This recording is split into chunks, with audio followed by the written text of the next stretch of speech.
Hi, this is Nat. Welcome back to FTW. This time, we're gonna continue on with Derry Girls. We've watched episode 1 and 2. This show has been hilarious. I just love learning a little bit more about Derry, about kind of what the life is all about in that small town, about the dynamics between the group and their cousins that are kind of dragged along. I remember back in my hometown, one of my best friends actually, her family, there were 6 siblings. And all of her cousins were also like a large number of siblings. It was always this kind of group in the sense of it was never just 2 people hanging out. Maybe sometimes, the majority of the time, it was like an entire van of kids and children just hanging around and creating chaos. I can definitely see them dragging their cousins along because that never happened to me personally because my cousins are younger, but my friends' cousins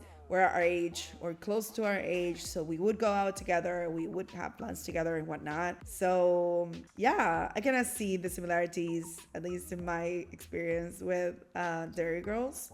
So before we continue, find your snack, take a seat, and let's watch Derry Girls Season 1, Episode 3. Ooh. The fact that he's gone The forever. dog? He's in a better place now. Unless he's not. There's a good chance I have a little bottle of Pernod in my bag. He was a dog, Erin. Toto was much more than a dog. The morning already? What are we gonna do? Quite a lot of caffeine in those, Claire. The anxiety in Claire is real. Maureen Malarkey's Tigger just passed away. We do not utter that woman's name in this house. Her nephew brought her this pen back from New Jersey. It changes the numbers. It's witchcraft, Mary. Mommy, Why does she just stop? Does anybody have 10 Please, Claire, stop drinking Can't bring those. Thailand. And anyway, you're not alone. We're all gonna fail. All we can do is try our best. Oh my God, look, doesn't that dog look like Toto? Does a bit, yeah. Yes, Mrs. Malarkey? You give that grandfather a message from me. Tell him to keep his bloody mouth shut about my pen. So it's real? And I want my bacon tray back. She smirked. Are you sure you didn't just... Jesus! She just smirked at me too. Just call him by the name. No.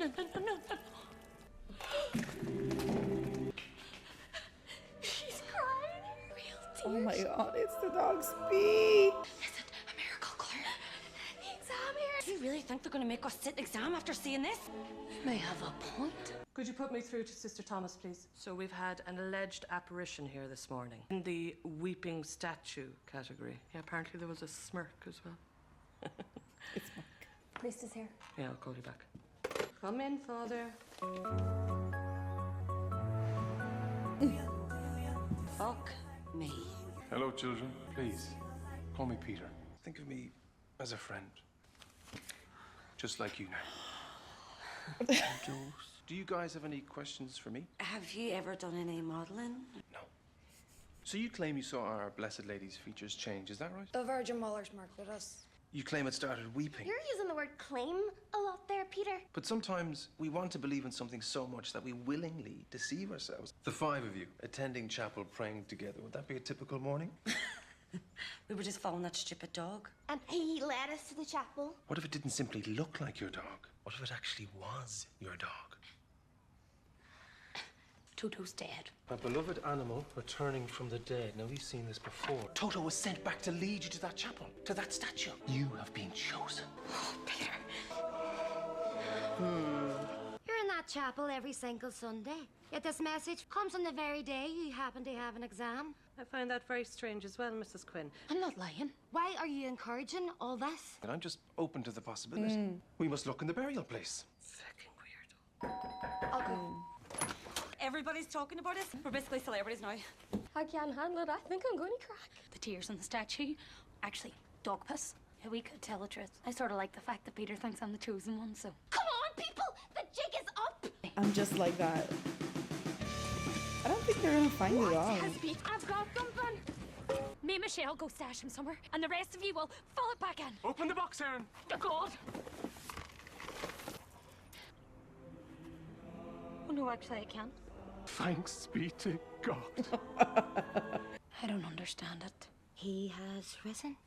Well, I think the next stage is Rome. But first, let us pray. Join hands. Do you hear me, Malarkey?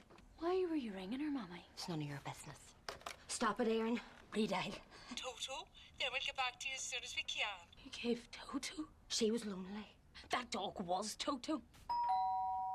You're not going to tell your granddad, are you? Well, I'm going to need some time to think about that. Driving? Another one?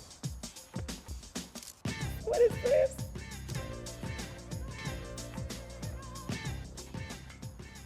What are they? I've been having a bit of a crisis of faith recently. Really? So, When I met this amazing girl. It's just this... connection?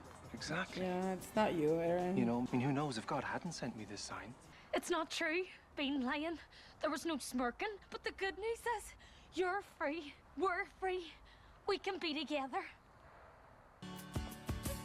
God is also mortifying. And my tits look amazing in that top. Ladies, Are they always in the principal's office? Oh, no. On the exam room. Oh my god. I just love that they get into so much trouble with so random things. It was just so funny how the priest was literally, his whole career was riding on the fact that these young guys found a miracle. It's just insane. And like Claire saw a smirk. She was so, I mean, she could have seen whatever, right? She was like 20 cans of energetic drink of some sort. One of them is not seeing straight and the other one is like a liar, right? So it made sense that they just made it up. It's just that Erin thinking that the priest was talking about her. So, I mean, to me, it's obvious right now watching that. But when you are in high school, you would fantasize about whatever, like whatever. I mean, I could see her actually believing that the guy is talking about her because, you know, not only you're more naive, your hormones are insane, but you also like have literally no experience with relationships or feelings or what is real, what isn't. And then a guy comes in and they're like swooned by him, right? And I just find it funny that she was like, yeah, blowing their cover just to see if she could be with a priest. They're all great. I would say my favorite are, in terms of acting and the characters, Orla and Claire. Just, I think they're the polar opposites, right? Like Orla is always like riding the wave and Claire is like always on the edge. So I feel like maybe like Claire represents my Capricorn and Orla represents my Pisces. Because I'm a Capricorn sun and Pisces rising. So maybe that's why I relate to them. The fact that the grandpa talked all that stuff about the pen being magical and all that. And I was just thinking, well, he was being paranoid. And then we see the lady and just threatening them to be like, make him shut up about my pen. Like, you know, just, he's like snitching on me. So good. I just feel like Erin is just too desperate to be the main character. And it always backfires on her. I really enjoyed this episode. Don't forget to like, comment, share, and subscribe. Let me know what you thought. Let me know if you would like to recommend any other shows, because we'll continue watching any recommendations that come my way. And that's gonna be it for me. See you on the next one. Bye.